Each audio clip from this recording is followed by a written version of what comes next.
Welcome back to the Name Redacted podcast, America's most beloved podcast, the most downloaded Red Sox podcast on the internet. We got a special guest tonight. Tyler's back, Jake's here, and we are joined by a very special guest. You may remember him from previous episodes. Pat L. Pat L's here. Thank you for taking the time, Pat. My pleasure, guys. My pleasure. I got roasted on Twitter by many people, and one person actually requested that I take co-host out of my Twitter bio and put special guest.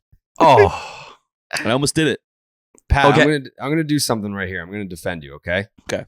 I'm gonna defend you here because Pete gets a pass because his full-time job is covering hockey. Yeah. And then everyone just thinks that Pat just sits around spanking his dick in the corner of a room when at the end of the day, I mean, he owns 3 bars and he's working on acquiring 2 more. Oh, yeah. 2 more. And that takes time. That is something that takes a lot of effort and time and dedication. And listen, I know people are being mean to you, Pat, but you have to take it as a compliment that people are pissed that you're not around to do the podcast. I mean, it's because they like you. No, listen, I hear you. I hear you loud and clear, Carrabis pod fans. I'm making a little bit of an effort here to be here tonight. Listen, we're putting things more on the calendar so that when dinners come up, if they're not of a huge importance, I don't double book myself and then just take the dinner. Listen, we're adjusting just like anyone does. Right. And this is where we're at right now in the Pat Light saga with the Carrabis pod.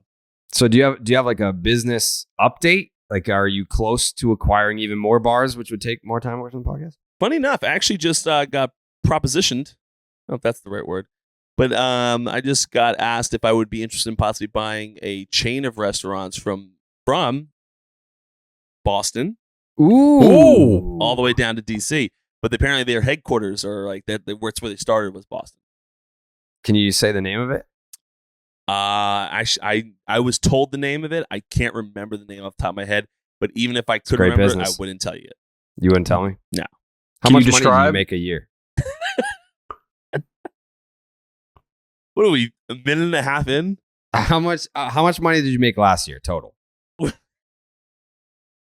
I don't remember. 7 figures? I don't remember. I think it's 7 figures. Well, listen. We'll leave it up to the people to figure it out. Okay. Plenty of Tyler, people are guessing. Tyler, you had a question? Yeah. What kind of food is this restaurant that you'll be serving? I do know the answer. Okay. Will it give it away? Is it like one of those things? See, I'm not 100% sure if it would give it away because I'm not super familiar with it. And if it's super well known in the Boston area, it's not just like bar food. So like it's not just like super general. So I'll give you that, but I'm not sure if it'll give it away, so I won't say it. Okay. I'm excited to go to a Pat Light chain restaurant in the Boston area. Yes. It's not going to give it away, but it's hamburgers made by the guy that was in that Boston Marathon movie from Boston. Not to give it away. Not to give it away though. Got it. You know what So- I decided to do, Jared? I think you'd What's appreciate this. Sure. And Tyler too, since he's a stat guy. Jake would appreciate too because he's nice. But I've decided if I actually do go and buy 100 bars across the country, I was thinking that at least one item on every menu will be priced at $11.34. So I thought you were going to say that they would be named after us. No. but That's you what a good said- friend would do. Yeah. So then you said $11.34, which, I mean, what is that? Like Rafael Devers and David Ortiz? I don't get it. No, it's my career array. Oh, Got it. you get points for that. I should do my Red Sox one. Margins would be fantastic. That's what I'm saying. Like, you should come up with some sort of cocktail that's like fucking $23.98 or whatever the fuck it is. Give him a bottle of whiskey. Yeah. Yeah. That would have been great. But hey, listen, we're happy that you're here. The listeners are happy that you're here. You have a home here whenever you want it. Whenever you're not busy buying bars, running bars, and doing that whole thing. We're happy to see your face. Listen, happy to be here. And we're particularly happy to see you after a Red Sox sweep, which I believe Did everyone predict a sweep or no? I believe that is true. Everyone predicted a sweep, and that's exactly what we got. I got a couple takes about that sweep in particular, because all too often, if the Red Sox play a bad team, you hear, well, you can't learn anything from a sweep of a really bad team. If you lose a game, you lose 2 games, or God forbid you get swept, well, that's bad news. But you can't learn anything from a sweep. I don't necessarily believe that. I think we learned a few things over the course of the series. And I think one of the main things that we learned here, especially tonight, is that the Woo Sox are good enough to play in the MLB. They are. Like that was a Woo Sox win tonight. You saw the major league debut of Jeter Downs. You had Ref Snyder hitting a 2-run homer. I mean, those were the fucking Woo Sox out there, baby. I think you could say that for the whole series beyond tonight. John Schreiber, one of the main pieces on your team. This guy wasn't on your roster on opening day. Franchi, 3 for 4 in that first game of this series. Josh Winkowski. Like, this is what depth does. And like, it makes me so happy to see, listen, it's the Detroit Tigers. No one's going crazy here, right?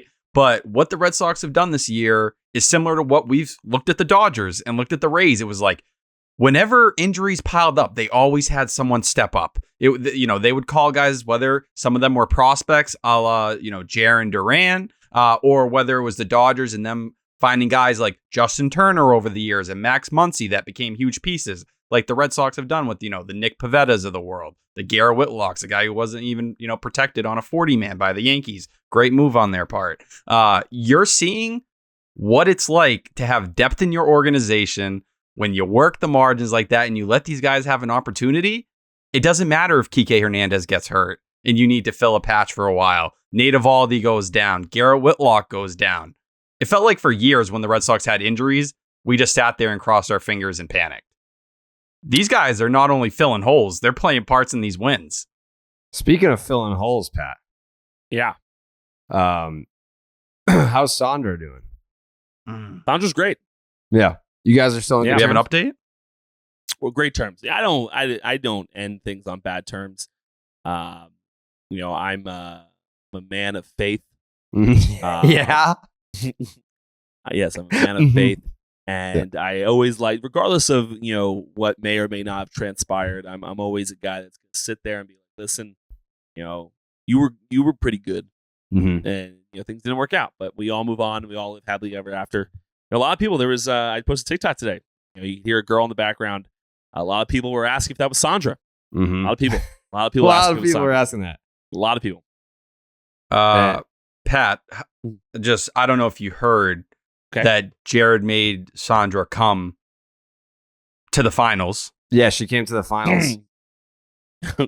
That's great. Yeah, I mean, a lot of people were just like, thought that it was weird that we kind of got close while you guys were still dating, and now we're even closer now. But we're just friends. Yeah, listen, it is what it is. You guys were just great friends while we were dating, and now you're better friends. Yeah, that's not weird at all. No, we hang out a lot. Yeah, and but we just have a lot of similar interests. Is really all it is. People don't realize, like when me and Sandra were like really, really dating, on the verge of marriage. Like she would say, "Hey, listen, Pat, thanks for dinner. Really appreciate that. Head over to Jared's apartment now, and we're just gonna watch some movies. And we're just friends. You know us, so you two rascals would go watch your movies. I would go off to bed. So, people just don't realize the dynamic that you guys have, right? And that's really all there is to it, right? It's a bond that I don't know. I feel like people just don't get it unless you're in it, and boy, am I fucking in it. You know what I mean? Oh, so, yeah. So I appreciate you understanding. I didn't want it to be weird, but yeah. No, we wouldn't want that to be weird. It never would be between us. We understand the dynamic and the very strong friendship that you guys have. And you guys just do a lot of things together. That's right. all. Yeah. We just, that's what happens when you have a lot of things in common. You end up doing a lot of stuff. A lot of stuff. Together. So the one thing I did want to mention about this Tiger series, as we're not gonna do the Stop and Shop look ahead early. We never do that. But I will say this: I'm excited to get excited. While you can't really you're not going to get up for a Tigers series when they're that bad. It's more of a formality. This was a formality series. You have to win these games, and they won all of them. That's great. You can be happy that the Red Sox won all of these games. But are you excited? I think there's a giddiness to getting closer to June 28th. There's a underlying giddiness of the Red Sox. We like where this team's at. They're playing really good ball. We trust Alex Cora, etc. But you're not, Ruff Snyder hits a 2-run home run. You're not like, fuck yeah, let's fucking go. It's like, it's the Tigers. Okay. So now you're coming into this stretch here where you're going to be playing some good teams. You're going to be playing some good teams that are ahead of you in the standings. You're going to be playing some teams that are close by you, just beneath you in the standings. And you're going to be playing some teams that aren't necessarily close to you in the standings, but they're really good too. And it's a measuring stick series, few series. So that's what I'm excited about. And for whatever reason, I don't really feel that against the St. Louis Cardinals. Maybe it was because they're in the National League, so you're not really chasing them and they're not chasing you. It was a good benchmark to kind of be like, all right, yeah, we took 2 out of 3 from a first place team. But now we're about to enter the gauntlet. And if you haven't looked at the schedule, again, we're not breaking down the Guardians series, but it is kind of time to talk about this gauntlet that the Red Sox are about to embark on, because it's time. You got the off day. If you're listening to this podcast on Thursday, Red Sox are not playing tonight. You got the Guardians for 3 in Cleveland. You got the Jays for 3 in Toronto. You come up for a little bit of air, 3 in Chicago against the Cubs. Jake and I will be there. Then you come home. Then you got 3 against the Rays, 4 against the Yankees. Then you go to Tampa for 4 more against the Rays. And then you finish the first half of the season with 3 in the Bronx. So I think it was Red Sox Stats put out the schedule. I think it was after maybe the White Sox series.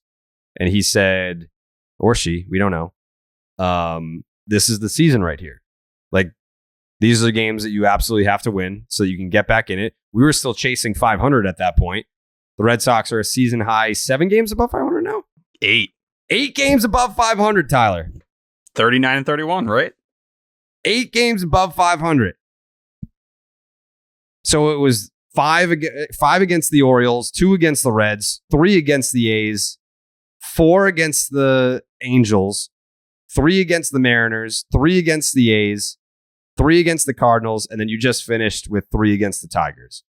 That was the Bizarro World gauntlet, where you played a lot of shit teams and you had an opportunity to go on a run, get to 500, and then get beyond 500. And the Red Sox did exactly that. And now it's a different kind of gauntlet. And I don't know, I've talked to some Red Sox fans that are like, well, it was fun while it lasted. All that winning was against dog shit teams. And it's like, all right, but how'd they look against the Cardinals? Did you like that? And I was on the baseball hour with Maz tonight. And Maz brought up some points about the bullpen and how, some games were closer than they needed to be. Is that a factual statement? Sure. But does that tell the whole story? No. I think if you look at the box score, you would say, well, man, those were some nail biters. They really weren't. You fucking had, I hate that this became his nickname because I like him. But dipshit Danish, you hand him a 6-1 lead, it becomes a 6-5 game. Then you got to go to your closer who comes in and has a save opportunity there, and he nails it down. It shouldn't have been as close. I mean, if that's a playoff game, you probably win that game 6-1 still. You probably bring in Tanner Houck for a 6-1 lead, whatever.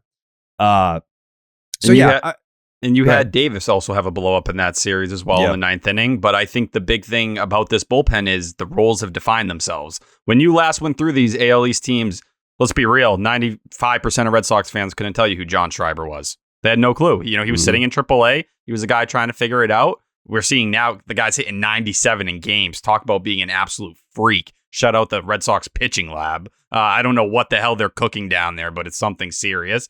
Tanner Houck, we didn't know what his role was going to be. You now have a guy that you look at in the 9th inning. Is it your prototypical closer all the time? No, we know usage is a little weird, but they're willing to go back-to-back days. It just means he's going to get 2 days off.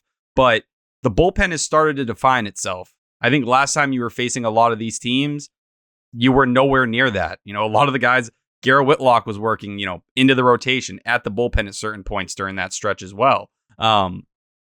Matt Strom, it seems like the Red Sox have kind of found their pocket for him. Depending on the day, they kind of mix and match him with Schreiber. Sometimes it's an inning earlier. Ryan Brazier seems to have rediscovered something. Huge 2 innings the other night that I don't think enough people gave him really any credit for to get you through the 6th and the 7th when your bullpen was short. This bullpen's in a lot different place than it was at that time. And that doesn't include Josh Taylor, who going through his rehab at Worcester now, but I think there's also fair concerns about Evaldi, and looks like Whitlock will be back, possibly in Cleveland or right after. Evaldi, not so much. Yeah, the Josh Taylor update, the velo wasn't crazy. I think he was throwing like 92 or whatever it was. Yeah, 92 to 94, I think, was as high as he got. Yeah, last Wednesday, I ran into him on the street, just walking down the street around here. And I think he's like walking his dog or something. And I was like, bro, when you coming back? He's like, soon. Boom. There he goes. Back out there rehabbing. I think the target is probably that homestand after the Cubs series is the target for Josh Taylor to come back.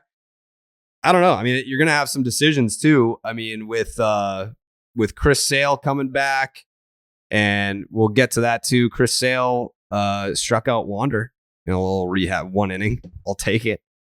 I'll take that all day. Chris Sale's rehabbing. You got Whitlock's going to come back. You're going to have a lot of help. And I hope, I don't remember who I had this conversation with. I'm on too many fucking shows, but it was more along the lines of like, hey, if the Red Sox position the trade deadline is like, well, we're getting Chris Sale, we're getting Taylor. It's like, we're getting these relievers and starters and Evaldi and Whitlock. We're getting them all for free. We don't have to trade for anything. Yeah, that's nice. That's nice. But you're going to need some reinforcements in that bullpen. And I don't necessarily look at the bullpen and say this is a shitty bullpen. You got a lot of arms in there that you can depend on somewhat, mostly. But in terms of the back end, and what I loved about the middle game in this Tiger series, and I commend Alex Cora for this all the time. Alex Cora don't give no fucks about no save statistic. And I want to ask Pat about this once I make the point. But he goes to Strom for the first 2 outs, and he gives up the homer, but whatever, it was meaningless. Gives up the homer, gets 2 outs, and then he goes to Schreiber. It's like, all right, let's get a different look from the right side to get that final out, and then Schreiber gets the save.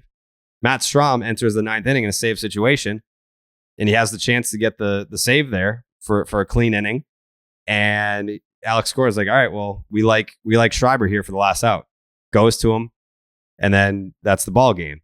So while Tanner Houck has sort of morphed into this closer role where he is kind of getting the traditional save opportunities, when it's not Houck, Alex Cora is mixing and matching however he sees fit.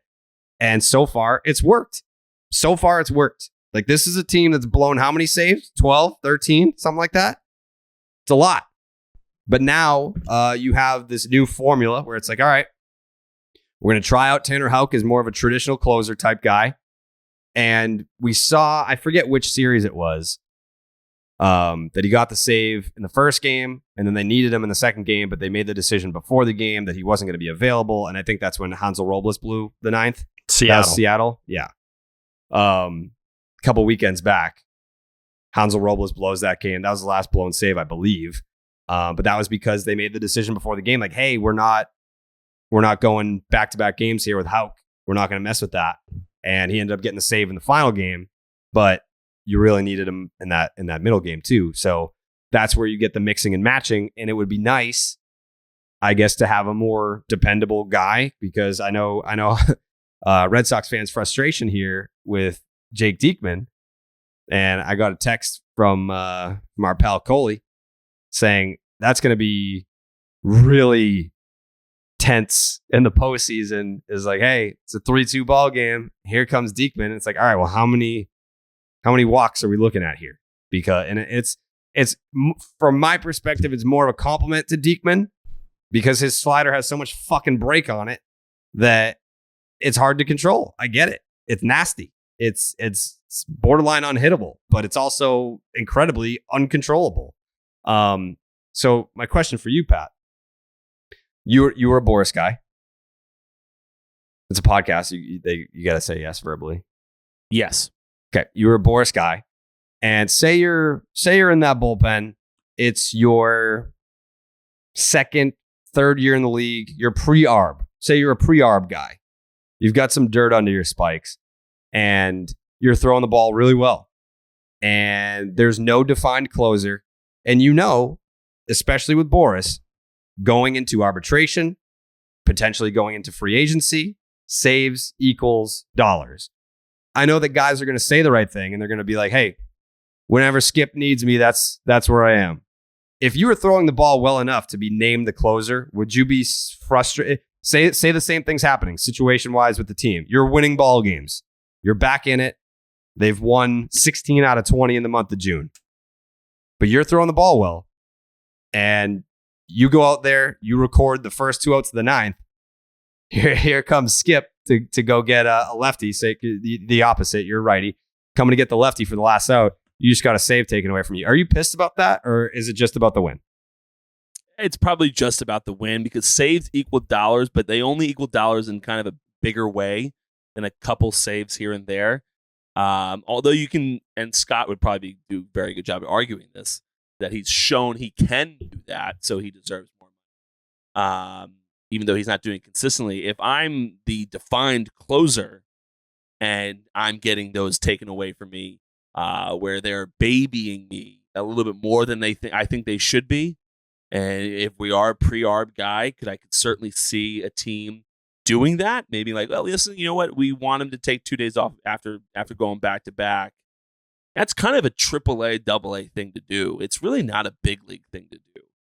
Even when I went up as a reliever in big leagues, like, you got to throw as much as the big league manager wants you to fucking like this. The training wheels are off at this point.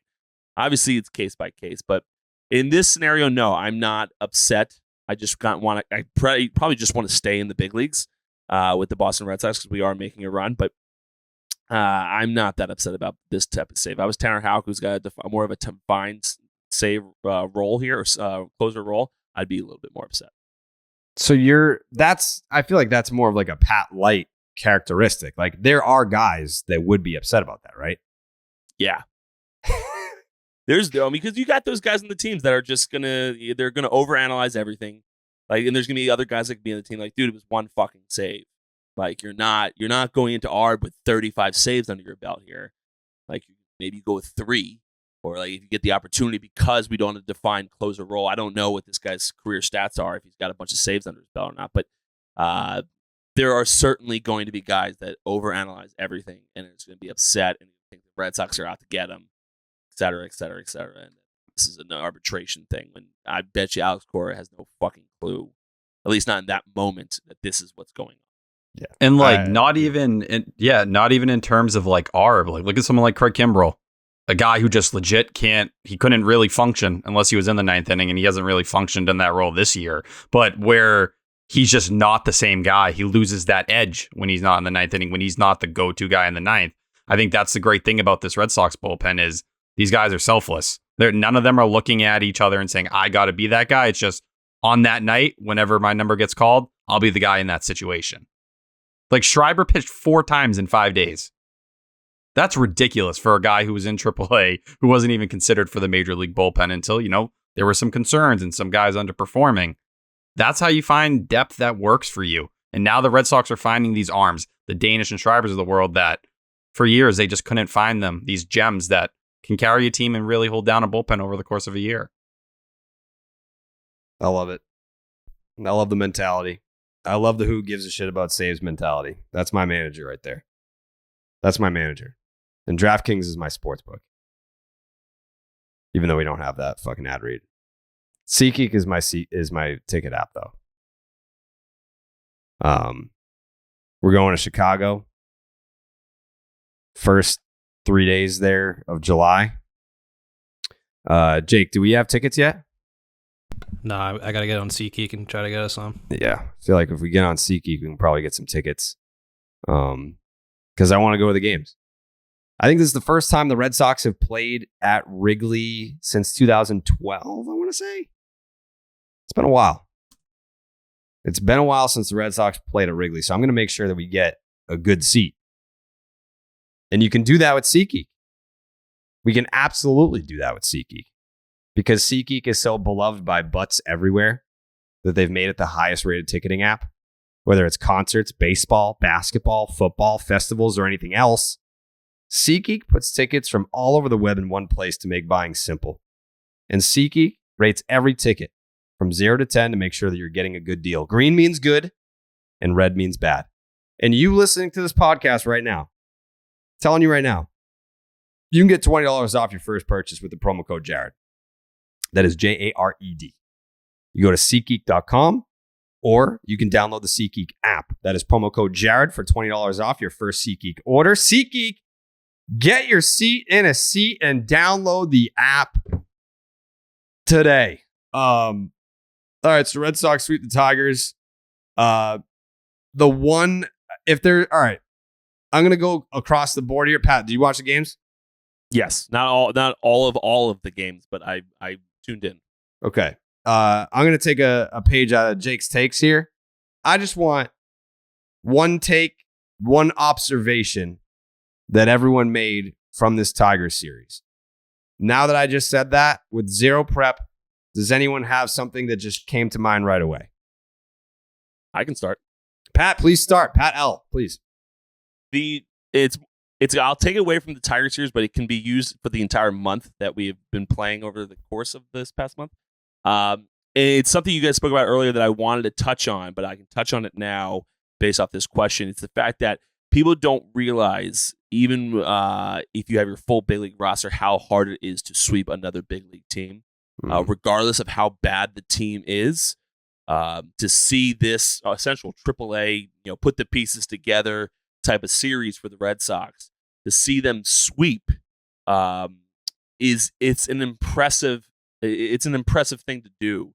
It's hard to sweep a Major League Baseball team. They're all Major League Baseball players, and to do it with a kind of pieced together series, this team, like Tyler touched on earlier in the podcast, is showing a tremendous amount of depth, which plays big, especially with the gauntlet, as Jared would say, we have coming up of a schedule. So I was particularly impressed.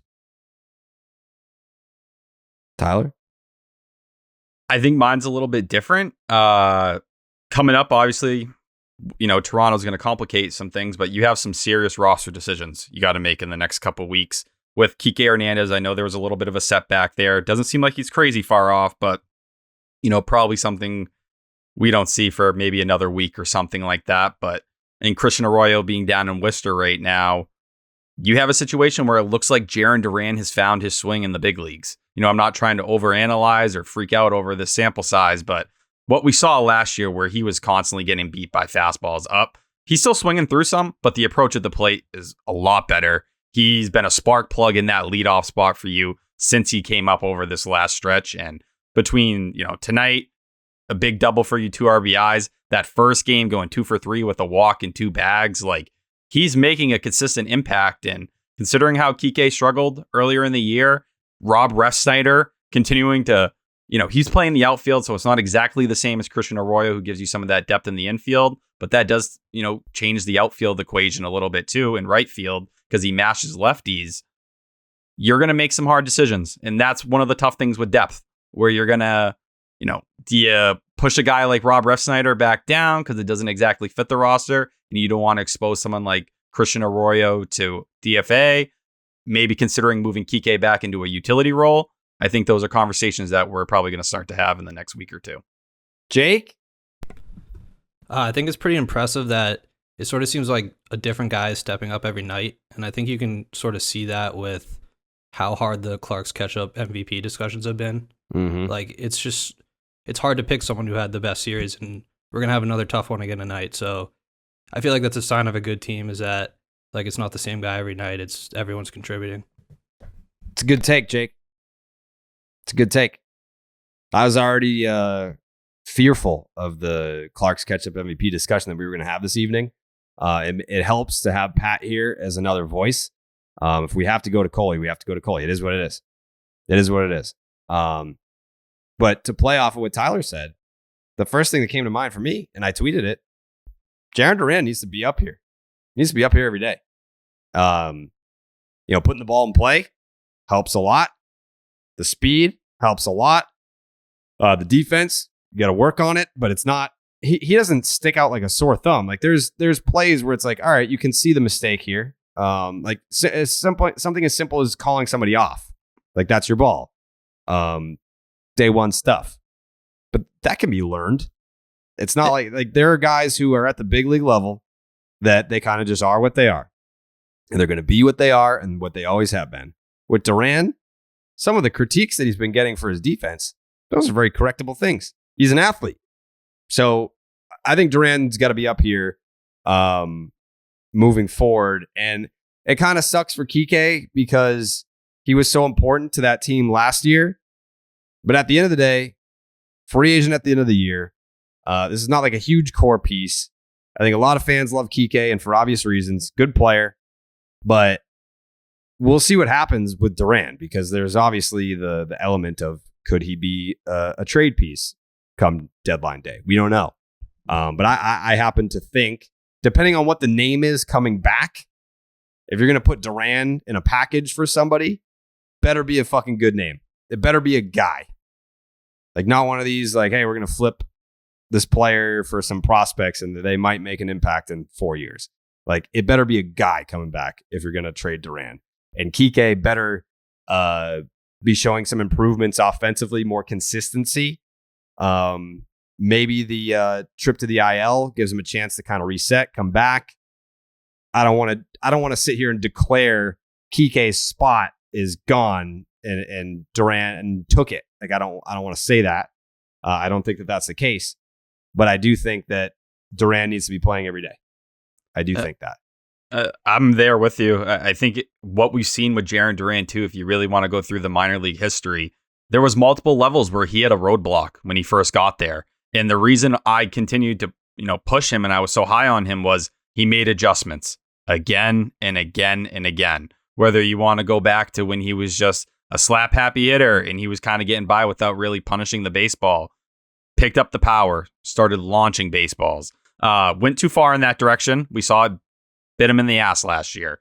He's found that middle ground where now he's driving the ball. We saw in that first game that shot he hit to the warning track that was almost a home run. He can still hit the ball out, but he's willing to throw the bunt down. He's stealing some bags on the base paths and improving on that front. And I just think with Kike Hernandez, yes, there was a lot of good stuff about last year. The first half was rough and very good in the second half, one of your postseason heroes. But I think ultimately where the Red Sox were in 2021, yeah, we were in the middle of a bridge year trying to see what this team's identity was. You can have a guy like Kike Hernandez go out and start. I think on a team that's pushing for a championship, Kike Hernandez is the kind of super utility guy that really helps everybody out. And when you look at what you got going on in right field, you can say, hey, Kike, we're going to get you platooning with JBJ. We'll still get some of that great defense. Maybe give Duran a break against certain tough matchups as well. And guess what? We can also use you in the infield a little bit. We can get Xander an extra day off. We can get Devers an extra day off, Story, whoever it may be, and kind of get back to those roots. And I think, yeah, it sucks for Kike. I think ultimately the guy that might end up paying the price here will be Christian Arroyo, where, hey, Rob Refsnyder's really doing his thing, proven to be a good piece and a better defender than Arroyo as well in the outfield. It's tough. When you have good depth like this, these are the things that happen to you. And a lot can happen between this time. And Christian Arroyo is an important part of that clubhouse. Kike Hernandez is an important part of that clubhouse. But I don't know how you don't look at Jaren Duran right now and say, yeah, this is one of the things this team was missing. Yeah. A guy at the top of the lineup that can get on base, that can hit for a little pop, that guy shoots the gap. Guess what? He's on fucking third base. And if there's fewer than 2 outs, he's putting himself in a position to represent a run scored. That is a weapon. And, with Arroyo, I mean, we've talked about this before. He just got put in a fucking tough spot. The second that they signed Trevor Story, and it was late in the spring, it's like, man, like you're going to be the opening day second baseman. Guess what? You're now a right fielder. Oh, you've never played right field before? Well, you better learn. And you better learn in big league ballparks. Like that's a tough ask. And he took it upon himself to try and do that. But yeah, now he's down in Worcester. Yeah, and credit to him. He's actually gotten by in right field. You had a couple ugly moments earlier in the year, but he hasn't been so horrendous out there that they weren't willing to keep pushing him. I think it's just one of those things where, you look at Kike Hernandez in a reduced role, that's where he's going to get some more action. Because you don't want Kike just hitting against lefties. It's not really fair, if it's strictly a platoon that way. That way you can kind of feature him in right in those other spots. And even still, you got Kike Hernandez on your roster. Tight game. You give him a little bit of the Franchi Cordero, Bobby Delbeck treatment with Jaren Duran.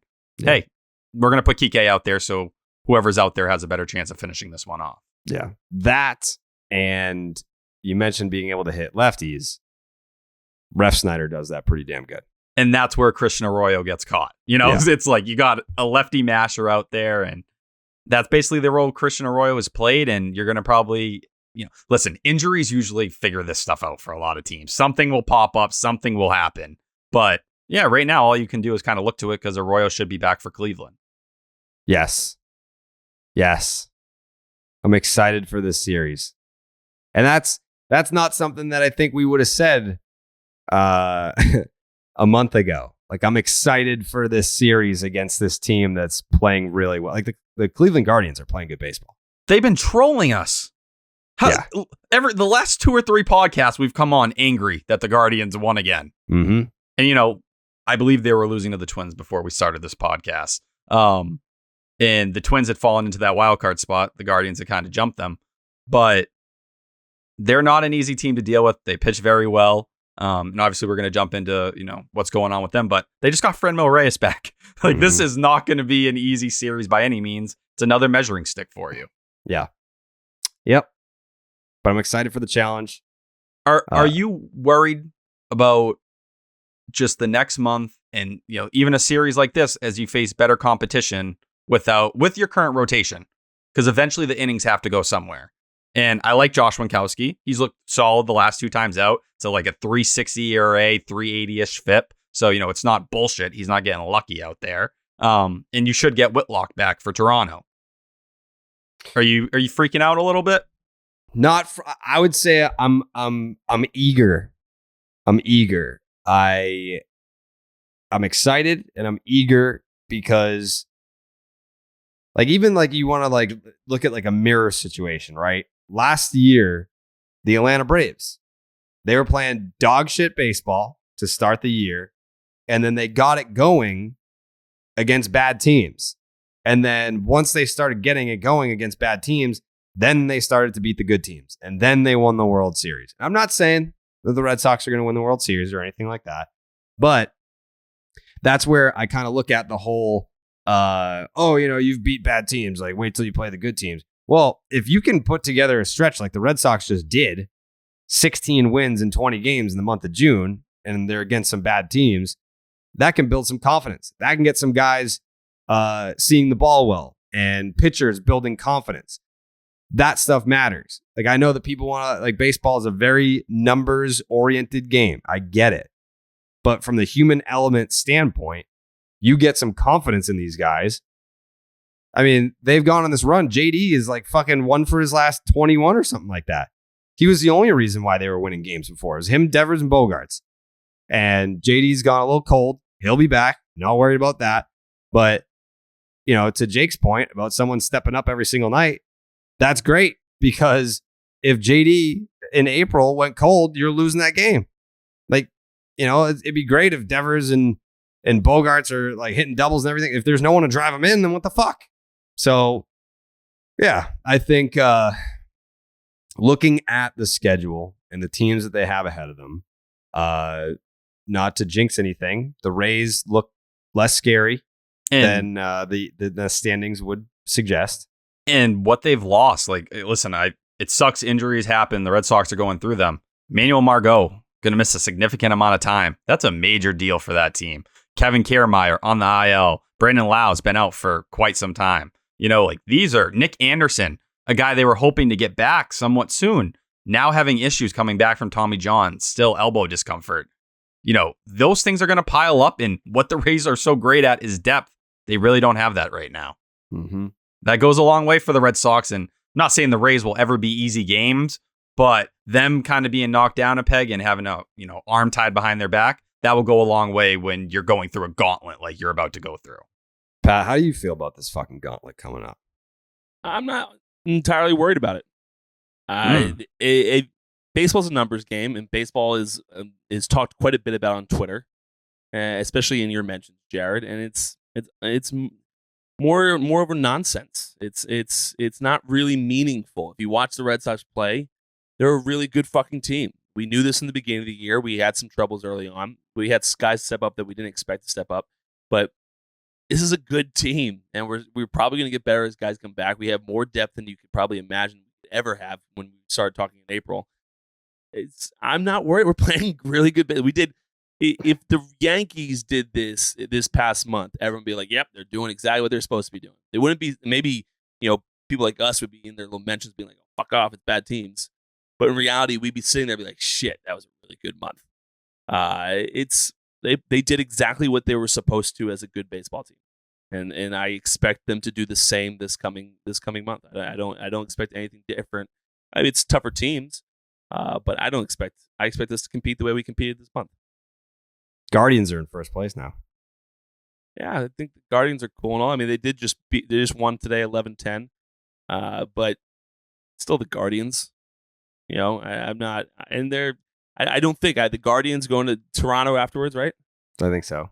And then Chicago, and then I more so look at the series that we're playing bad teams as a representation of what type of team you are, rather than the good series. Like everyone gets up against to play the Yankees. You tell me when the Yankees come to Fenway, people aren't gonna be excited, sold out crowd. Everyone gets up for those games. It's when you go. That's why I was so disappointed in Cincinnati. What was the team before Cincinnati that we lost to that was disappointing? Baltimore. Baltimore. Yeah. Although they're not as bad as we always used to seem to think they would be. But you need to beat those teams so that you can, every now and again take only one again, or split a series with the Yankees. Take only one. Those are the games you need to win because you need to be able to balance when you're playing a good team, because it's when you have two really good teams going up against each other, oftentimes it's 50-50 who gets the breaks that night to be able to win a ball game. And I expect that with Boston and New York. I think, in my opinion, Boston and New York are going to fight for the division as long as the Red Sox have a solid month this year, which I expect this coming month, which I expect them to do so. Mm-hmm. I think you could be looking at a really interesting division race coming mid-August if the Red Sox play the way they have been the past month and a half, which I expect them to. The Blue Jays. Wait, what am I looking at? The Blue Jays lost? No, they beat the White Sox today. Yeah, they won. What am I looking at? Oh, I'm looking at Monday. Duh. The fuck? The Red Sox are a half game back of second place. They were a half game back coming into today, but they've maintained their position of a half game back of second place. And I would like to state the Red Sox have the third best run differential still in the AL. This isn't something, people want to say, oh, you beat up on Oakland, you put up 10 runs, whatever it may be. This is carrying. This has been this way for a couple, well over a week or two now. The Red Sox are here. They're scoring runs. They're pitching well. None of this is kind of falling through the cracks here. That run differential, you can't run from it. That will tell you what a quality of a team is. Especially, we're not a month in anymore. We're not 2 months in. It's going to be halfway. We're 3 months into the season. In, 7 days, 8 days. It's enough of a sample size. The gauntlet takes us up to the All-Star break. And right at that All-Star break, you get Chris Sale. Right around there. Is he good? From what I've heard, one of the greatest. What did they call him? Vintage Chris Sale? Is it vintage Chris Sale? Yeah, because, what a lot of people and all these frauds who want to cry, oh, Chris Sale, what was he last year in the postseason? The guy still made 9 starts down the stretch and pitched with 3.16 RA with 2 pitches. Basically a reliever. He had a fastball and a slider and inconsistent velocity. And guess what? He still got through. He still, gave you what he could without his full arm strength there. Alex Cora is drooling. He's drooling in these interviews talking about Chris Sale. This is the old Chris Sale. Mm-hmm. This is the Chris Sale I remember. He has his changeup again. So that was the point I was going to make. It was last episode of the one before we started talking about Chris Sale coming back. And my biggest concern was he can't be a 2-pitch pitcher. If he's going to come back, he's going to start.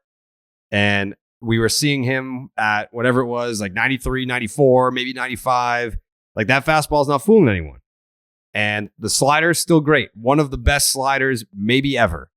But 2 pitches, you can just guess 50-50. You can spit on the slider, sit on the heater, and that's how you give up grand slams in the playoffs to Jordan Luplow, who I like. Good guy, but you can't be giving him grand slams in the playoffs. But Alex Cora made a point to highlight that changeup. He's got it. He's got that changeup. And his velocity, 97. 97. You know, that 97, I don't know where that number reminds me. Oh, wait. When he was screaming off the mound in the playoffs, going fully crazy, screaming into his glove, maniac Chris Sale on the mound, when everyone said, oh, well, he's only hitting that because, it was a big moment and he let everything out. Hey, the arm's not even fully tuned up yet. He really just made his first start of spring training and he hit 97. That was his changeup. That's what you're hearing? Mm-hmm. From a pitcher's perspective, Pat, I know that you were previously a starter. Fastball split. How big, and I know it's probably more valuable, I guess, to hear it from a hitter because you're trying to figure out, the guessing game of what's coming. But how big of a difference does it make if you have 3 quality pitches compared to 2? Tremendous amount. It's not even. It's almost, as a reliever, if a 1-inning guy, it almost kind of hinders you because you're only facing guys once. You really just want to throw your best stuff. You don't need to throw anything else up there. As a guy who's going to face guys multiple times, it's to add that another wrinkle is unbelievably important. You spoke earlier, Jared, about when these hitters come up and you're seeing 2 pitches from Chris. You're talking about a fastball and a slider. Most times guys can pick up slider spin and just spin in general as far as a curveball or a slider. A lot of guys can just see spin and now I'm just holding. If I see spin, I'm holding. I'm not taking, unless you go to 2 strikes. That's when things kind of get a little bit dicey. But trying to fight to 2 strikes is difficult. And now you have the changeup. Now only are you guessing you're talking about spin or no spin. Now you're guessing speed on the no spin. And then next thing you know, you're trying to figure out speed on the no spin. Next thing the spin comes and you're just waving at it. It really makes things a lot more difficult for hitters. And then on top of it, it allows the pitcher to go deeper into ball games. Because if you're a 3-pitch guy, I remember I used to try to go through the lineup. And to be fair, like I said, I always try to mention this. I still think I could have been a starter if they didn't take my splitter away. But I try to go through the first time through the order throwing fastballs, maybe a couple changeups. I didn't want them to see anything else. But guys in the big leagues obviously don't do that, especially as you get later in the season. But it's 3 pitches is unbelievably important. I mean, you just look at some of the guys like Greg Maddux who had 4. Those guys were able to do it because they only threw 91. That's not fooling anybody. But when you have 4 pitches to worry about as a hitter, shit sucks. Does suck. Yeah. Can't be fun. No, it's horrendous. And then you got a guy dotting.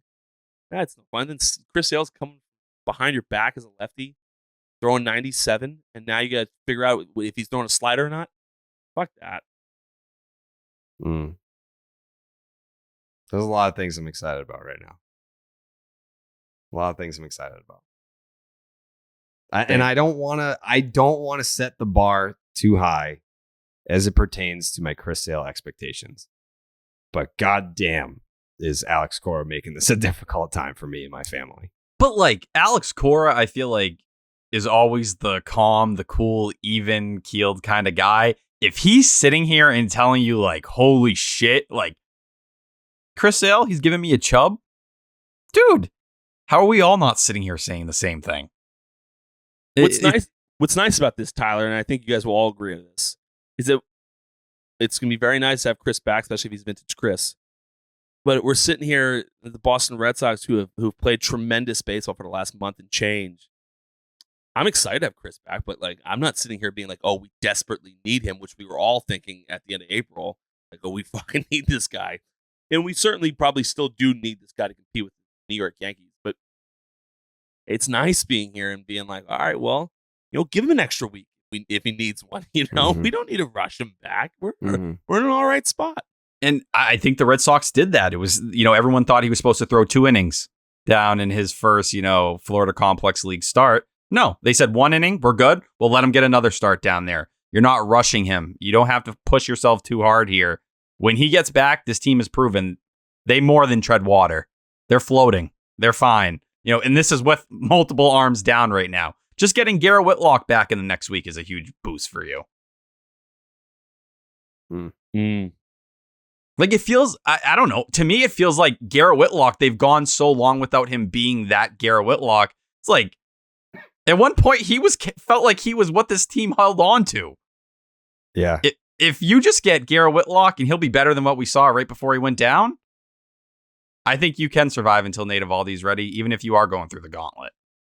You know what upsets me the most is, where would the Red Sox be in the standings if they kept Garrett Whitlock in the bullpen the whole time and someone like Winkowski made the team out of spring and was doing, I know it's a small sample, but let's just say we extrapolated his numbers over the course of the season, where would the Red Sox be? Like, the Blue Jays would be behind you. Yeah, you would probably be modestly 6 games back of first place with a pretty comfortable lead on everybody else. That's more than likely where you'd be. Maybe better. And Yankees fans would be shitting bricks that they were off to one of the hardest starts, really in the history of baseball. And the Red Sox were still sitting there. 6 games back is 6 games back, but anything can happen in a couple weeks, as we know. Right. You still have, you've only played the Yankees 3 times. You have a lot of head-to-head competition, which could go either way, or you could just beat each other up and there's really no ground made either way. We don't know. But if they had Garrett Whitlock in the bullpen from the start, never moved to the rotation, and a guy like Winkowski comes in there with his mid-3, high 3s, low 4s, essentially what Whitlock was giving you as a starter. If he was there from the jump, where would we be? Because then you can shift guys like Tanner Houck to the spots in the bullpen where Hansel Robles is blowing games, where Matt Barnes was blowing games earlier, Brazier when he was going bad, Sawamura. Everyone shifts down one, everything changes. But I don't want to, it's revisionist history. I'm not going to sit here and do the what if game because I still like where we're at right now. Yeah, and it's just like you can go and respect at the same time and just say the Red Sox caught just about every bad break they could have caught the first month of the season. And guess what? It brought them together. They didn't collapse. This team, they are close. They are having fun. Seeing Story and Bogarts, as we talked about, we wanted to see them make out last episode. They're having a blast with each other. Everyone looks happy. And it's like that vibe. And listen, I'm a stat guy. I get it. There's certain things you can't quantify. When you see a team click like this and they're coming together and they're playing for each other, that's a special thing to have. And I say, look, everything's broke the Yankees' way so far this year. Things go wrong in every season. Nothing is perfect all the time. You're going to hit your bumps. I think the Red Sox are just going to continue. They're on that right, trajectory. It's just, I think they have a chance to be the best team in baseball in the second half. Best record overall. I think with all their pieces coming back, how can you not? The bullpen should be good enough. The lineup, you're dominating. You're one of the best in baseball, and the rotation has done its thing. It would take a lot to kind of derail them at this point. What I need, 2 points here. First one, to your point about it looks like they're having fun. To everyone, that when the Red Sox were 9 games under 500, still hitting homers and doing the home run cart, and everyone was like, oh, come on, I'm still doing this. This is why you still do it. You can't just pick and choose when you're going to do stuff like that. If that's your celebration, that's your team celebration, that's what brings you together. Rich Hill, who I talked to in the dugout on Friday, and normally I wouldn't share conversations that were, it's not like it's like top secret information, but off the record, there's no camera, there's no microphone. But he said the same thing in the post game after his start that he said to me on Friday, which was, this team is really starting to gel You see guys hanging out with each other on the road. Like stuff, not necessarily that the team didn't like each other at the beginning of the season, but as the season goes along, you make up do I like my teammates or do I not?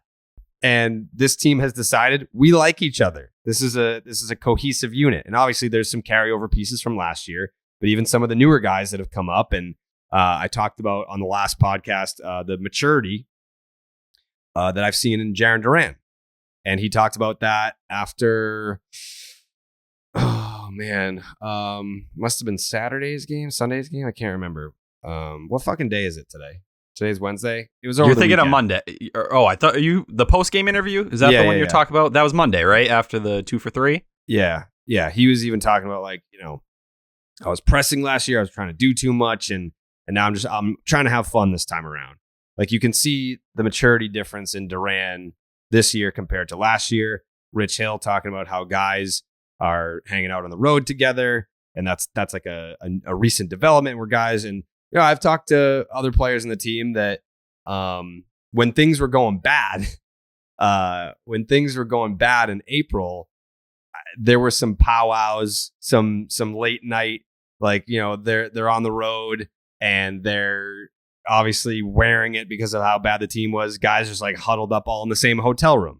Like no one was going back to their hotel rooms by themselves and wallowing in their sorrows. They were making sure that hey man, you may be 0 for your last 16, but we're all in this together. We're not going to let you be sad by yourself. So that stuff was happening before too. But yeah, that's the DNA of a winning ball club is, it's not about sucking each other's dicks when you're all doing great. It's about being there for your teammate when they're not doing so hot. It's about going up to a Pat Light and saying, hey man, 8 earned runs, that's tough. But you know what? We got your back. You're one of us. You're one of the boys. Right? Yeah, that's what it's about. That's what it's about. It's about being a good teammate. But you look at it, those sessions we heard about with Trevor Story, where they were just sitting in there hours after the game, working. You're telling me that don't bring a team together? And I think the other thing is this John Schreiber invented dance party they got going on. Did you guys hear about this? Excuse me? So Jen McCaffrey put out a piece in The Athletic talking about after wins, the dance party they're having in the clubhouse. And John Schreiber's kind of led the way on this. But that's how they're celebrating a lot of their victories this year. Dance parties. Full blown music blaring, they're partying, they're having fun. I love that. So when you see John Schreiber screaming off the mound like a fucking maniac after, he's punching out insert amazing hitter here to finish a game after, working 4 out of 5 days. Just know they're waiting to have a dance party after they take this W. That's amazing. I need to hear more about these dance parties. There was one video I remember early in the season, maybe a month ago or so. And someone just recorded the doors of the clubhouse and there was music blaring and you could tell guys were having fun. And they're like, oh, it sounds like the Red Sox are having a dance party. Jen McCaffrey went and actually dove into it. So they have full-blown dance parties. Yes. Who do you think, Pat, who do you think's the best dancer on this team? Xander Bogaerts. You think so? Without question. You've seen him naked, right? Several times. Several times? Yeah. Got an amazing body? Magnificent. Something worth many millions of dollars. How many million would you say? 350. Ooh, that's a lot of money, Pat. It's a lot of money. Yeah, well, listen, for a 2-year deal. For a 2-year deal. A lot of money. So you've seen him naked. Yeah. Did you love it? It was great. That's awesome. Yeah. That's really good, man. Mm-hmm. From guys that you didn't play with, just by watching this team on TV, who would you say is the best dancer? Kike Hernandez. Kike. Yeah, that's true. I think we've seen him dance. Yeah. Who do you think Typically speaking, and this is not racist in any way, yeah, Latin guys are just better dancers. Coming from your family, that's a wild way to preface a sentence. How is your grandmother? I think she's doing good. I don't know. You don't check in on your grandmother, dude? One of the one that you're speaking about lives in West Virginia. I don't. Of course she does. Yeah, something recently happened. Was it birthday or she fell? I don't remember. But did you say something happened? It was either a birthday or she fell. Is that what you just said? Possibly both. I'm not 100% sure. I'm very concerned with how out of the loop you are. Listen, if you think I'm out of the loop, just there's my a dad wild ends of the spectrum. Yeah, it did. We've never really been. My dad left West Virginia, and because he was told there were hot girls on the Jersey Shore, and we should go up there, and went and became a bouncer at the shore bars, and that's where he met my mother. So something happened with my grandmother. It was either her birthday or she fell. Pat Light. One of the two. Sounds like she fell at her birthday party and you don't really care that much. Right. Very possible. Very possible. Damn. Well, listen, the reality is no one can shit on Pat because he's so busy he doesn't go to his grandmother's birthday party. Why the fuck would he show up for this podcast? Right. Look at that. At least he's consistent. Love the way Tyler brought that around. Yeah. Also, I just want to say, I hope she's okay or happy birthday. One of the two. I don't know. Possibly both. Both. Good times. I hope. Yeah. Best wishes, I think, encompasses both. Best wishes. Best wishes. Best wishes. Best wishes to Pat's grandmother. How old is she? Specifically the one in West Virginia. Yes. This is a bad look, Pat. You better just lie. Come up with a number. Just make up a name or a number. A name. I'm familiar with her name either. You don't know her name? No, I do know her name. Okay. What is it? Lois. Lois. Like Family Guy? Interesting. We love Lois. Well, not really. No, we don't particularly like some of her views. Yeah.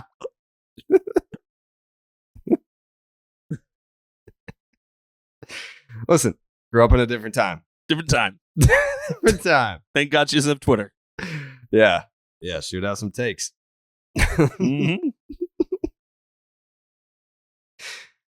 Anyways, we should pick a Clark's Ketchup Series MVP. We should do that. Sounds great. Yeah, it's another tight one. I mean, looking at the numbers here, Franchi Cordero actually had the highest batting average in this series. He hit 429, only in 2 games though, 1,000 OPS. Christian Vasquez played in all 3 games, hit 400 with a 1264 OPS. So out of everyone that played in all 3 games, those are the best marks. And I would say he's my leader in the clubhouse. Jaren Duran, 364, 962 OPS. Bob played in all 3 games, hit 333 with an 833 OPS. Can I make a point on Bob real quick? Please. Above league average hitter dating back to May 1st now. So wow. you put Bob in a platoon where, he gets spared a little bit from some of these tough righties. You're an above league average bat. That's just the facts. So say what you want about Bob, but he's giving you above average defense now, and he's giving you an above average bat. We love Bob. We are pro Bob on this podcast. I think Bob's been in the zone. Bob has Bob's mindset has changed in the last, call it, month. He's I think he's more focused. I think the chip, for a dude that kind of I don't want to say was never faced adversity. That's not true. But for a dude that was really good offensively for his entire life, I think that this season has really reignited his passion for wanting to be great. So we're starting to see that. We're starting to see that in this platoon role. He's getting more favorable matchups. The pressure, I think, has been taken off of him a little bit, and we're seeing success and results as a result of that. So I don't think he'll be Klark's Ketchup Series MVP, but he gets a ketchup packet. He gets a packet. First game of this series, Christian Vasquez did go hitless. He did go hitless. Second game of this series, 2 for 3, and he homered. That homer saved that game. Yep. It did. Red Sox win that game by a run. And then tonight, Christian Vasquez, 2 for 4 with a doubla. It's not like there was no standout Klark's Ketchup Series MVP, but I am leaning Vasquez. I think it's Vasquez and Duran. I think those are the two names that you decide between. I will give Schreiber some love with 2 big outs just in those first 2 games of the series where he delivered when you really needed him the most. Besides that, I think Bogart swung the bat well just in terms of moments. He didn't have that big moment in this series that we've seen out of him earlier in this year. I don't know. I think it's tough. I think Vasquez had bigger moments than Duran, but I think Duran throughout the series, that speed, what he did in that leadoff spot, it felt like it just set you go back to that first game, how he came around to score in that first inning. It felt like that set the tone for the entire series where the Red Sox took over. Also worth noting on Duran, he had a hit in every game, and he also scored a run in every game. Pretty big. It's of note. It's important. And he drove in, 2? Yep. Yeah, he drove in 2 tonight. He tied the game when they were down 2-0. He drove in 2. And he stole 2 bags in that first game. I don't know. Am I swaying back? It's close. It's very close. I do have a lot of love for Vasquez as well, because I want to give credit. The first guy Winkowski brought up in his post-game presser was Vasquez, and how much it meant. He was like, this felt like the first time me and Vasquez were really on the same page, and it was like he knew what pitch I was going to throw, what I was thinking in my head when I stepped on the mound every single time. So I do think he deserves some credit for getting Winkowski and continuing to help him settle in, especially because we've been hard on Vasquez at times for his game calling a little bit and how he handles himself back there. But I don't know. I think this could be the series where we look back and say Jaren Duran might have cemented himself in this outfield. Before we cast any votes, do I call Coley? Since we didn't hear from him last week, I am a little concerned. I would like to hear his voice again.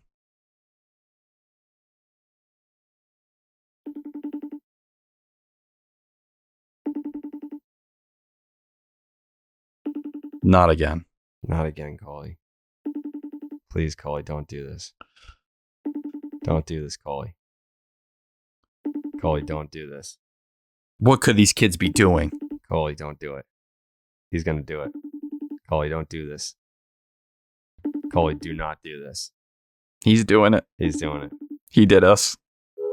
He did it. He did it. He did it. He's raising children.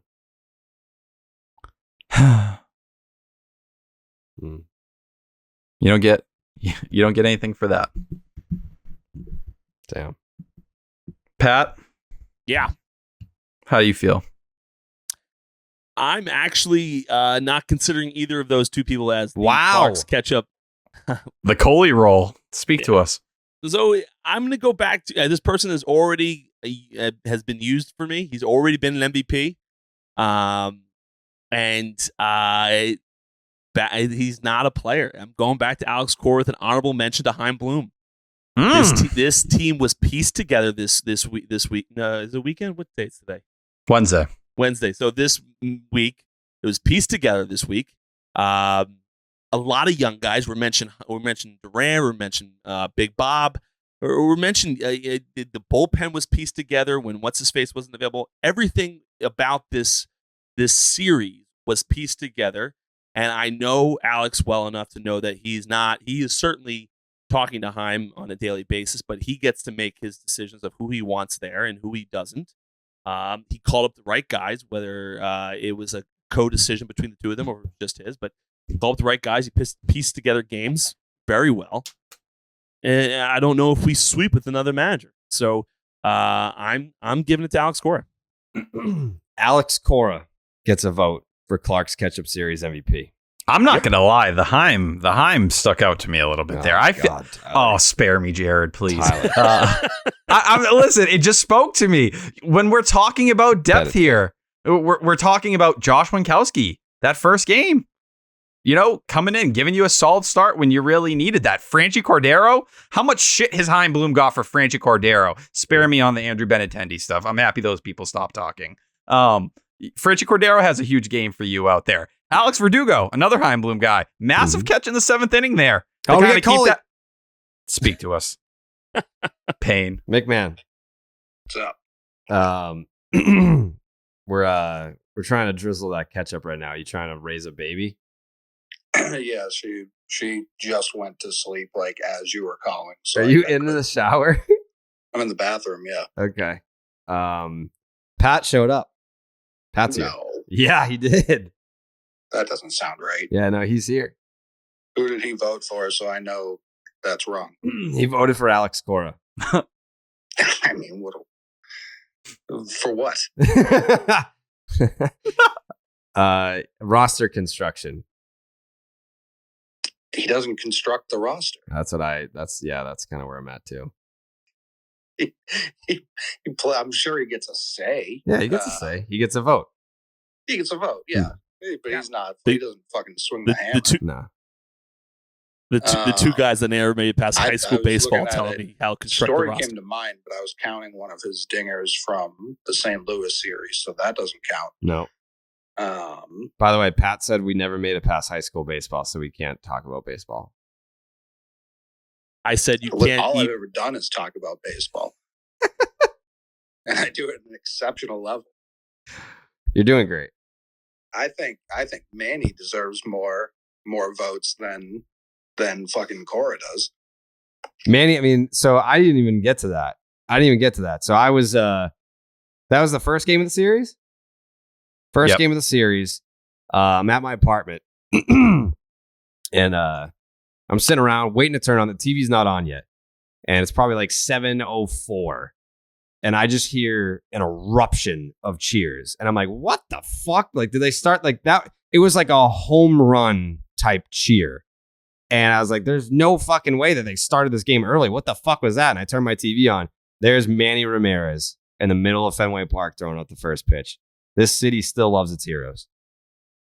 Yeah, Manny, and he was exceptional in the booth. I thought he was going to be. I think it was helpful that Millar was there, who also does. He deserves a lot of love for this series as well. He's been crushing it in the booth, despite he thinks every ball. I'm shocked. Pat Light talks about playing past high school baseball. Kevin Millar was on TV being like, every time someone swings, I think it's a home run. Like every time someone put it in play, he was like, that looks like it's got a shot.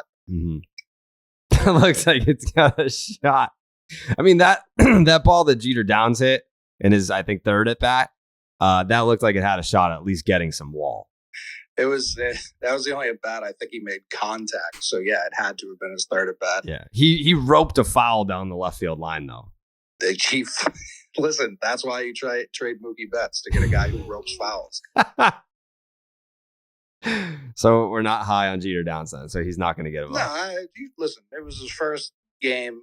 He did fine. We won. It was against the Tigers. I'm not too worried about it. My vote would be for Vasquez. Okay. I think he drove in a run, I believe, in every game. He didn't have a hit in the tonight? No, he did. In the first game? The first game he didn't have a hit.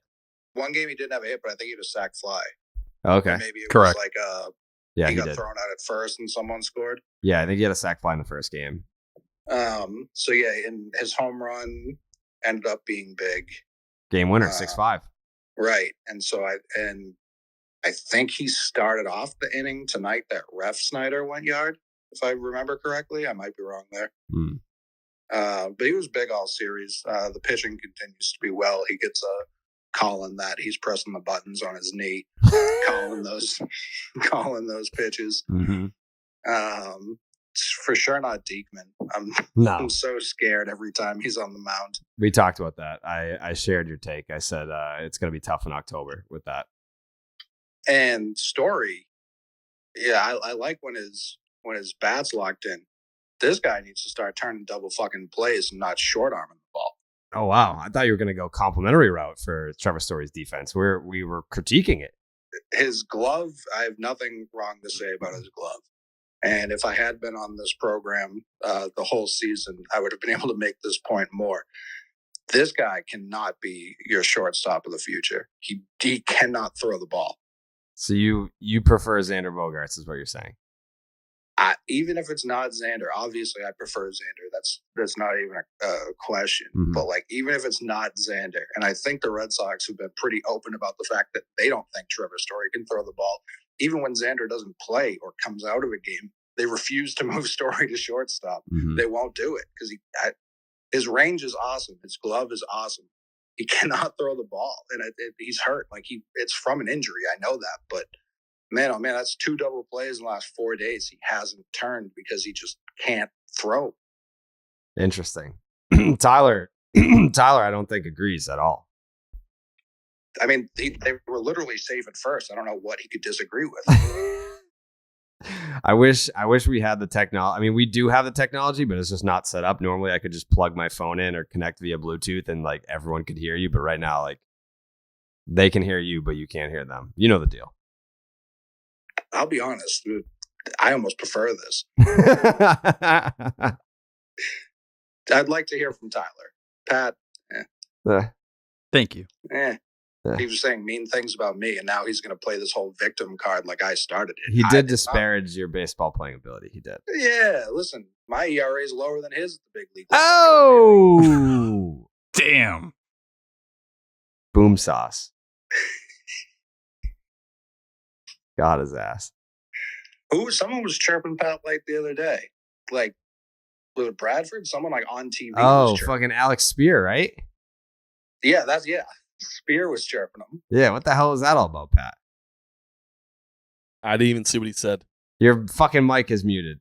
Oh, absolutely crumbling. This guy says we can't talk about baseball. I didn't see what he said. You didn't see what he said? No. This guy. It was. I mean, I don't think he meant it in a chirpy way, but it came off very chirpy. What'd he say?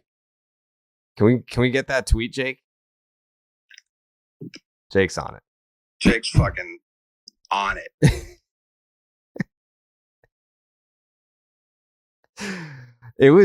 I don't like, I mean, knowing Alex Spear's character, he is, I think he went to Harvard.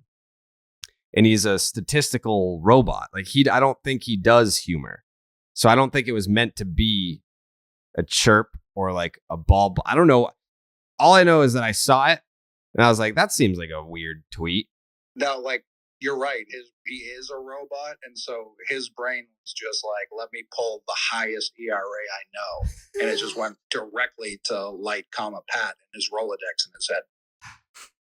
Just search Alex Spear. Pat just shut his camera off. Don't hurt yourself. From Alex Spear, and search Pat_Light. I don't think he added them. I think he did. That'd be even funnier. Yeah, he's like, let me roast this dude's ass right now.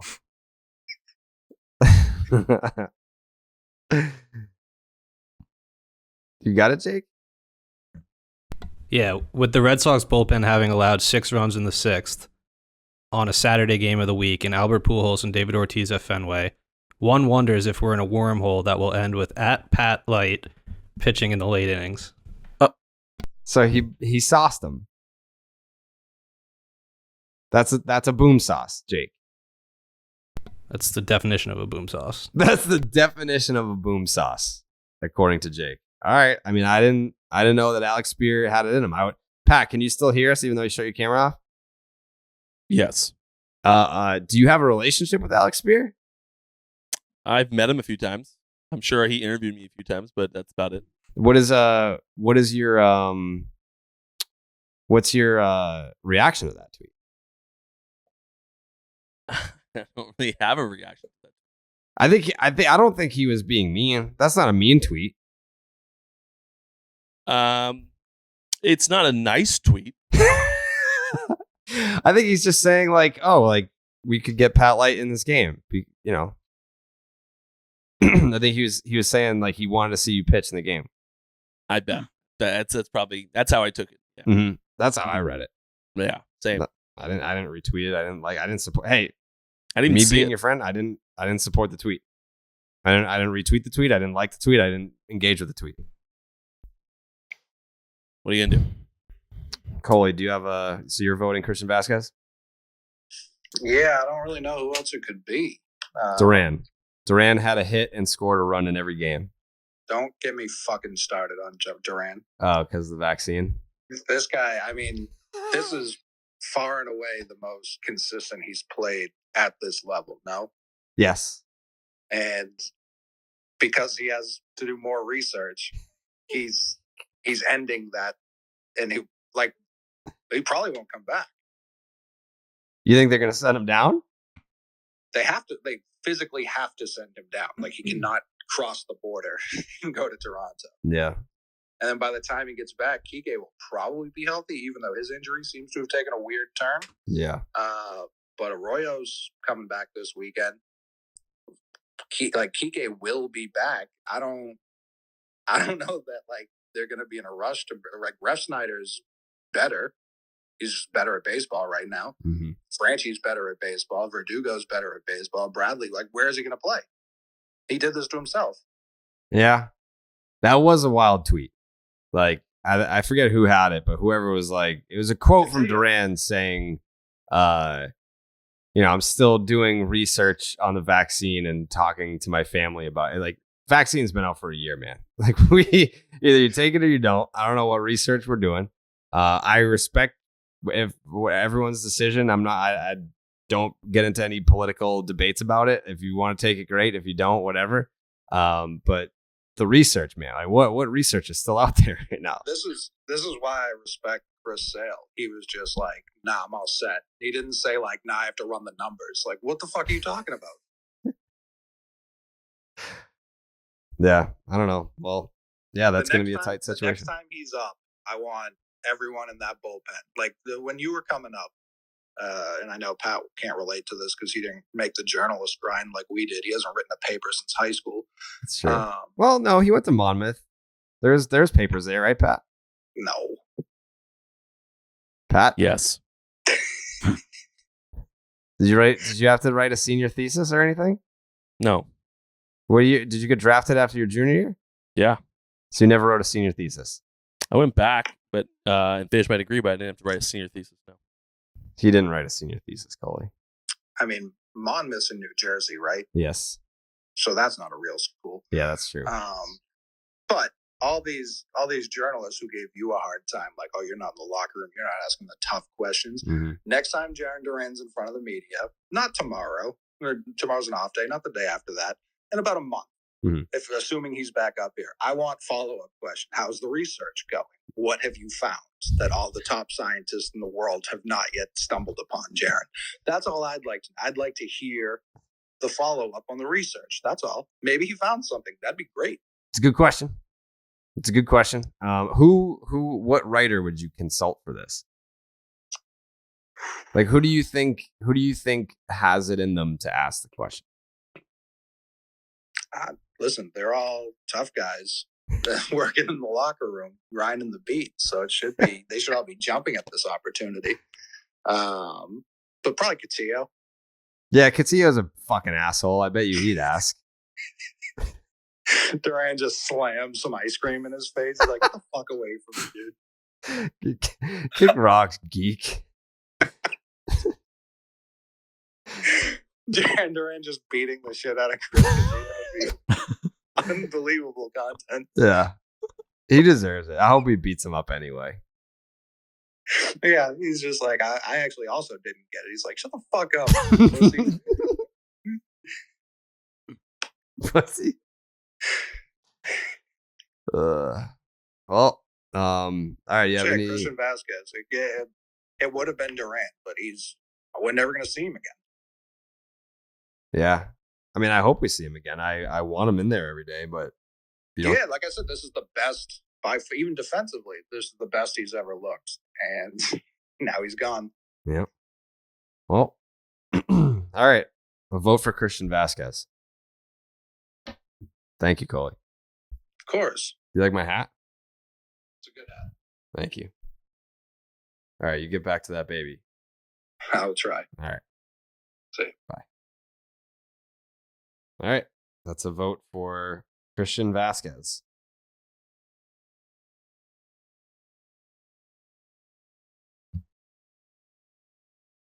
Pat? Yeah. You doing all right over there? Doing great. What were you doing? Are you texting? No. Were you doing balancing your taxes or? Yeah. You calculating how much money you're making this year? Nope. What's going on over there? Just balancing my checkbook. Mm-hmm. You look sad. Yeah, you do look sad. What's going on? No, I'm doing great. Are you sad? No. Doing Would great. you tell me if you were sad? Yeah, I'd totally tell you. You seem sad. Would you choke out Alex Spear if you saw him? No. Would you say texting hi? Alex Spear? Is that what you were doing? It's an irrelevant tweet. I don't care about that. He just reported it. For bullying? I think it was a great tweet. Then if you think it's so great, why don't you retweet it right now? Sure. You gonna retweet it right now? Yeah. I have the notifications on. You have notifications on for Pat? Of course. Pat's How a great long follow. How long ago did he tweet it? Couple days. He doesn't 4 days tweet ago. a ton. 4 days ago. 4 days ago. Mm-hmm. 4 days. Wonder how I missed it. So on the 19th. I guess. That would be the Cardinal series. That makes sense. Mm-hmm. Tweeted a ton on June. Mm. Holy shit. Still going. Get off your Twitter. You saying you don't Yeah, tweet a ton? We're on the 19th. Okay, you're on the 19th. I'm refreshing on your page. I bet you he feels bad that you didn't engage with it. I honestly didn't even see it. Mm-hmm. Oh, here it is. There it is. Oh, Retweet. respect. You should reply to it and say, I love this tweet. The second. Wow. Just Pat, throw out a reply and be like, I love this tweet. there's a lot of tweets underneath here about your drinking habits, Pat. I'm not saying you have a problem, but this is probably concerning for people who don't listen to the podcast. Right. Yeah, we need to change the narrative. I just responded to the tweet saying, I love this tweet, exclamation point. I love this tweet. You sound like you're on the verge of killing yourself. There you go. Alex, who's, I'm pretty sure, a very nice man. It's Does super now nice. think I'm upset about it. Yeah, you're not upset about it. So then if you're not upset about this, what are you upset about? You're clearly upset about something. I'm not upset about anything. You're Sandra? a bad liar. You're a bad liar. Who are you voting for the Clark's Ketchup Player of the Week? I'm not Or moving Player of on the till Series? you tell us why you're upset. I'm not upset. It's upsetting me now that you're not telling us why you're upset. I'm not upset at all. Anyway, living the life. Mm-hmm. A great podcast. Fun with friends. Mm-hmm. Pat, Yeah, Tyler. what did you, what's his name? Modongle? Yeah. We haven't spoken to you since everything played out like it has the last few weeks. And since we're talking about you being sad, I was trying to think of one of the reasons that could attribute to that. He won at Belmont? Yes. Yeah, it's I was not that upset about that either. Wow. I did get a tremendous amount of tweets at me about it. And I didn't understand because I didn't realize that Belmont was that day. And I didn't understand why everyone was tweeting me about Mo Donegal. And then I realized he had won. He did win. Yeah. Lots of L's lately. Should have listened to us when we said to bet on him. It was your father who gave us that advice, right, Jared? Mm-hmm. Yep. Yeah, sure was. Sure was. Mm-hmm. Jake, what's your vote for Clark's Ketchup Series MVP? I got Vasquez because of the home run. Mm-hmm. Tyler, did you make a vote? Yeah, I think I'm going to stick with my Hein Bloom pick. I actually really do like that pick considering the depth. Don't look at me like that. What are you looking at me for? What did we start this podcast with? Depth, did we not? Sure. That's where I'm going. I'm just saying. Excellent pick. Thank you. I'm just saying managers and executives never received a vote until Pat L came along. So are we ruling this a no? If we're ruling this a no, I'm going to go Christian Vasquez. First off, in the title itself, it does not say player. That's a good point. Okay. Like, I'll give it Josh Winkowski. Huge in that game. The two, Franchi Cordero, massive game. Game two. Coley voted for Christian Vasquez. So that means he already won anyway. Okay. So I'm going to vote for Christian Vasquez too. That's three votes for Vasquez, 1 vote for Alex Cora, and 1 vote for Hein Bloom. I'm proud of it. You should be, Tyler. We're carrying right now, Pat. Congratulations to Christian Vasquez. Is that his first? Let me look. I can find that out right now. I did see you have a nice interaction with the person who made the graphic for us. I did. Christian Vasquez, this is second all time. Second all time. First. No, he has one this year. Second of 2022.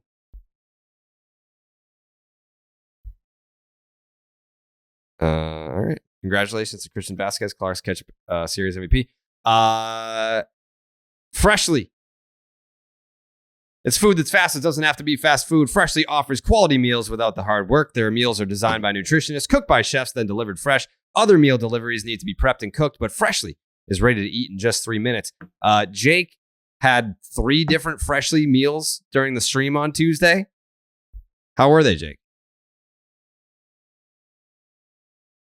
He's doing that thing again. Oh, he's having a Freshly fucking right now. Wow. Jeez, what good timing. I didn't even see that he was doing that. Jake's going to make a Freshly meal right now, and they only take 3 minutes, so he thought I probably wasn't going to notice when I was doing the ad read. He dipped so fast he'd even mute his mic. Right. No one wants to spend an hour cooking dinner after a rough day at work or an infuriating commute. At the end of a long day, takeout doesn't have to be your only option for an easy dinner. Whether it's for you or your whole family, Freshly gives you convenience, flavor, and nutrition. Get delicious, chef-made, nutrient-packed meals delivered straight to your door. No cooking required. Fresh and never frozen, ready to heat and enjoy in just 3 minutes. Use the Freshly website or their app to find meals that fit your lifestyle with plans that work for your dietary needs, preferences, tastes, and family size. Choose from over 50 nutritionist-designed entrees like their classic steak peppercorn, multi-serve sides like their masterful mac and cheese, or their new line of plant-based meals. Skip the grocery shopping and the dirty dishes. Your meals arrive cooked and fresh every single week. New meals are added weekly, so you're never stuck eating the same thing over and over. Stop stressing about dinner. Right now, Freshly is offering our listeners $125 off your first 5 orders when you go to freshly.com/Boston. That is $125 off at freshly.com/Boston. And while we're at it, Goslings rum is back. We all know the power of an MVP. We just picked one. Clark's Ketchup MVP. It's Christian Vasquez. They make good teams great. The folks at Goslings Rum know a little something about MVPs. All the most valuable fans and super fans across the world who have made the Goslings Dark and Stormy one of the most popular cocktails on the planet. That delicious combo of smooth Goslings Black Seal Rum and spicy Goslings Stormy Ginger Beer cannot be beat for a summertime cocktail. Visit goslingsrum.com to get Goslings product delivered straight to your doorstep and get $15 off your order of Goslings rum, ginger beer, or dark and stormy cans using the promo code DraftKings. 21 and over only. Please drink responsibly. We don't even have time for a Pat's Picks.